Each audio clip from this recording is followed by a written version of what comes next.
और मुंबई महाराष्ट्र में लगातार सरकार और प्रशासन उन तमाम अंतर्राष्ट्रीय यात्रियों को ढूंढने में लगी हुई है जो बीते कुछ दिनों से कंट्रीज ऑफ कंसर्न से महाराष्ट्र में आए हैं। और ताज़ा आंकड़ा ये बता रहा है कि 28 लोग महाराष्ट्र में कोविड पॉजिटिव पाए गए हैं। इनमें से जो 25 हैं वो इंटरनेशनल ट्रैवलर्स हैं और जो 3 हैं उनके क्लोज कॉन्टैक्ट्स हैं। मुंबई का आंकड़ा ये है कि अब तक 9 यहाँ पर अंतर्राष्ट्रीय यात्री जो कि कंट्रीज ऑफ कंसर्न से आए हैं वो पॉजिटिव पाए गए हैं। उन तमाम संक्रमितों को इसी 7 हिल्स अस्पताल में भर्ती किया गया है और जो उनके क्लोज कॉन्टैक्ट्स हैं उनकी भी तलाश चल रही है, उनकी भी जांच होगी और जो तमाम सैंपल्स हैं वो जीनोम सीक्वेंसिंग के लिए लैब में भेजे गए हैं और उसके रिजल्ट आने के बाद ही पता चल पाएगा कि क्या वो ओमिक्रॉन से संक्रमित हैं कि नहीं। फिलहाल मुंबई महाराष्ट्र में ओमिक्रॉन का कोई भी मामला सामने नहीं आया है, लेकिन हाँ जो अंतर्राष्ट्रीय यात्री संक्रमित पाए गए हैं उनका आंकड़ा बढ़कर 25 हो चुका है पूरे महाराष्ट्र में और 3 उनके क्लोज कॉन्टैक्ट्स हैं जो कि पॉजिटिव पाए गए हैं। इसी बीच महाराष्ट्र ने जो ट्रैवल गाइडलाइंस जारी की थी अंतर्राष्ट्रीय यात्रियों के लिए उसमें बदलाव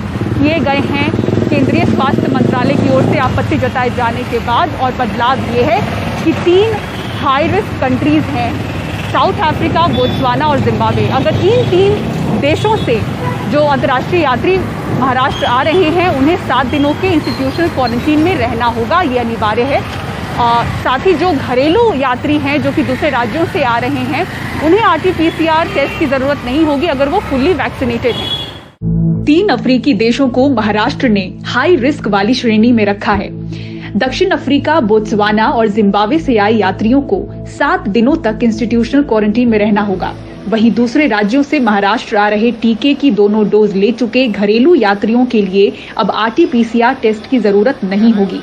जो हाई रिस्क या अल्ट्रा हाई रिस्क कैटेगरी के कुछ कंट्रीज है उनके लोगों को, जैसे बोत्सवाना हो गया, जिम्बाब्वे हो गया, साउथ अफ्रीका हो गया, इस तरह की इस कंट्रीज के लोगों को हमने जब आएंगे तो यहाँ पे कोविड टेस्ट होगा, फिर उनको इंस्टीट्यूशनल क्वारंटाइन करेंगे 7 डेज के लिए। वहां पे उनका 2nd day, 4th day and 7th day पे कोविड टेस्ट होगा।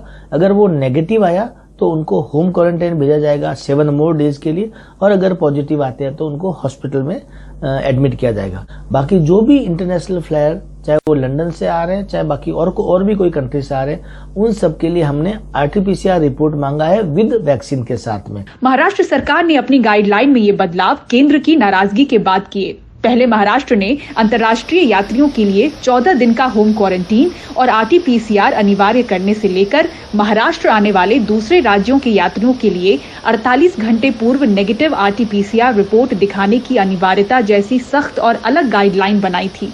केंद्र के ऐतराज जताए जाने के बाद महाराष्ट्र के उप मुख्यमंत्री अजित पवार ने बयान दिया कि गाइडलाइन बदल दी गई हैं। केंद्र सरकारचे आणि आपल्या नियमावलीमध्ये थोड़सा केंद्र और राज्य सरकार की नियमावली में जो विभिन्नता थी उसे कम करने के लिए हमारी मीटिंग हुई। किसी भी अंतर्राष्ट्रीय हवाई अड्डे पर यात्रियों के लिए एक ही नियम हो, यही हमारा प्रयास है। नियम सारखा असावा अशा प्रकारचा प्रयत्न आपण त्या ठिकाणी केलेला आहे। इस बीच अफ्रीकी देशों समेत केंद्र द्वारा चिन्हित बाकी हाई रिस्क देशों से मुंबई आए कुल 9 यात्री संक्रमित पाए गए हैं। सभी को उपचार के लिए 7 हिल्स अस्पताल में भर्ती कराया गया है। 10 नवंबर से अब तक ऐसे करीब 1000 यात्री मुंबई एयरपोर्ट पर पहुंचे हैं, जिनमें से 466 की जानकारी BMC ने निकाली है। उन 466 में से 100 मुंबई के निवासी हैं, बाकी मुंबई से बाहर या फिर दूसरे इलाके के हैं। इन 100 यात्रियों की टेस्टिंग हुई है, जिनमें से अभी तक कुल 9 पॉजिटिव मिले हैं। ऐसे देशों से अब तक महाराष्ट्र में आए कुल 25 अंतर्राष्ट्रीय यात्रियों को संक्रमित पाया गया है। वहीं इनके 3 क्लोज कॉन्टैक्ट्स भी कोविड पॉजिटिव हुए हैं। ऐसे में कुल संक्रमितों की संख्या राज्य में 28 हो गई है। सभी के सैंपल को जीनोम सीक्वेंसिंग के लिए भेजा गया है। नतीजे आने के बाद पता चल पाएगा कि ओमिक्रॉन वेरिएंट से ये संक्रमित हैं या नहीं।